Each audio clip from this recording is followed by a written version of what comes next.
Hello. হ্যাঁ দাদা, কেমন আছেন?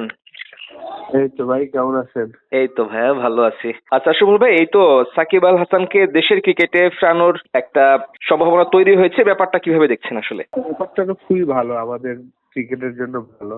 কারণ সাকিব লাস্ট 1-1.5 বছর ধরে বিভিন্ন ফ্র্যাঞ্চাইজি টুর্নামেন্ট খেলে বেড়াচ্ছে। তো তার ফিটনেস লেভেল আলহামদুলিল্লাহ ভালো আছে। পারফরমেন্সও ভালো আছে, ব্যাটিং বোলিং একদিন এইটা বোলিং এ ভালো হচ্ছে, নাহলে ব্যাটিং। তো ওভারঅল আমি মনে করি যে সাকিবের সব সমাধান করে যদি আসতে পারে আমাদের ক্রিকেটের জন্য ভালো। 1 বছর পরই 2027 50 ওভারের ওয়ার্ল্ড কাপ, তো সেই জায়গায় যদি সে কন্টিনিউ খেলতে পারে তাহলে আমাদের ওয়ানডে টিমটাও লাস্ট 1-1.5 বছর ধরে অতটা ভালো খেলছে না। কারণ মুশফিক, তামিম, মাহমুদুল্লাহ তিনটা সিনিয়র ব্যাটসম্যান রিটায়ার্ড করার পরে আমরা স্ট্রাগল করছি। তো ওই জায়গায় যদি সাকিব ফিরে আসে অবশ্যই আমাদের জন্য খুবই ভালো একটা সংবাদ।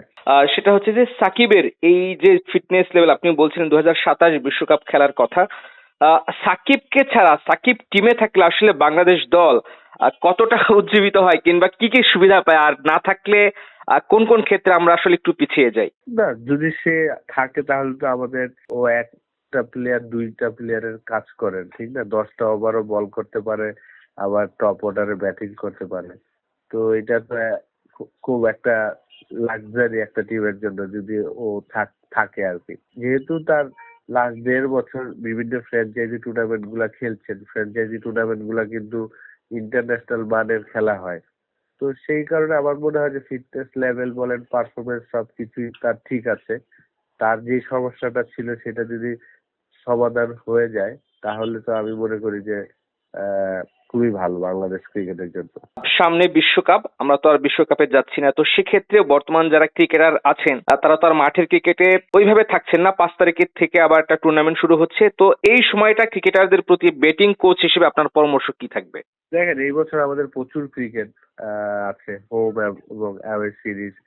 ওয়ার্ল্ড কাপটা হয়তো মিস হচ্ছে, কিন্তু এই সময় আমাদের দুইটা টুর্নামেন্ট হয়তো আমরা খেলবো। 5 তারিখ থেকে একটা টি-20 টুর্নামেন্ট শুরু হচ্ছে, এবং ইলেকশনের পরে বিসিএল ওয়ানডে ক্রিকেট হয়তোবা শুরু হবে।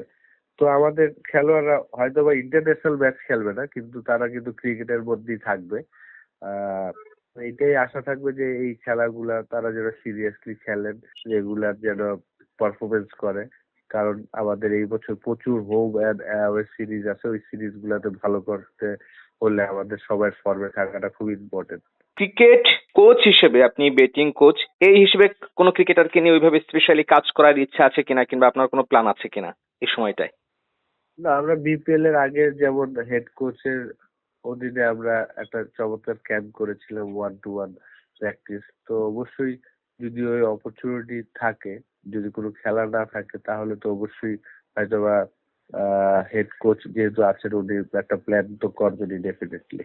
বিশ্বকাপ খেলা নিয়ে দেশের ক্রিকেট অন্তত দুই ভাগে বিভক্ত সমর্থকরা। কেউ বলছে যাওয়া উচিত ছিল, কেউ বলছে যে যাওয়া উচিত ছিল না। আবার অনেকে বলার চেষ্টা করছেন যে এটা আমাদের ক্রিকেট কূটনীতির ব্যর্থতা। আপনার কাছে কি মনে হয়? আমার কাছে মনে হয় আসলে আহ মুস্তাফিজের সাথে যে ঘটনাটা হয়েছে এটা যে কোনো দেশই এই রিয়েক্ট করাটাই স্বাভাবিক। কারণ আইপিএল কিন্তু ওয়ার্ল্ড কাপের পরে হবে, তো আপনি ইজিলি ওয়ার্ল্ড কাপের পরে এই ঘটনাটা ঘটাতে পারতো তারা, যে মুস্তাফিজকে খেলতে দিবে না। কিন্তু তারা এমন সময় এই ঘটনাটা করলো যখন যে কোনো দেশই এই রিয়েক্ট করাটা স্বাভাবিক। আমি মনে করি না যে আসলে বোর্ডের এখানে কোনো কিছু করার ছিল।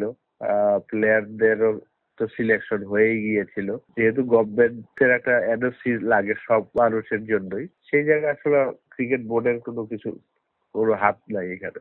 আচ্ছা, সাকিবের সঙ্গে দলে ফেরা নিয়ে আর কোনো কথা হয়েছে কিনা আপনার পার্সোনালি, কিংবা এই ব্যাপারে কোনো আলাপ আলোচনা আপনার সাথে হয়েছে কিনা সাকিবের? না না, আমার কারোর সাথে কোনো পার্সোনাল আলাপ হয়নি। আশা বল ভাই, প্রায় দেখি যে আপনি প্র্যাকটিস করেন, এখনো ব্যাটিং এ নেমে যান। ক্রিকেটটাকে আসলে কতটা মিস করেন এখন? 6 মাস আগেও ইংল্যান্ডে পুরো সিজন খেলে আসছি, তাই আমি স্টিল এনজয় করি আমার খেলাটাকে। আহ, যখনই আমি ফ্রি টাইম থাকি, বাসায় থাকি, বাচ্চাদের শেখানোর পাশাপাশি আমি একটু ব্যাটিং করার চেষ্টা করি।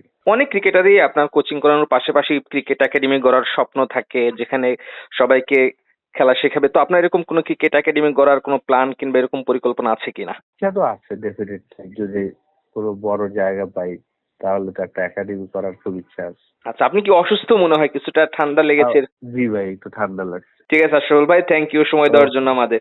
ওকে, আল্লাহ হাফেজ। আল্লাহ হাফেজ।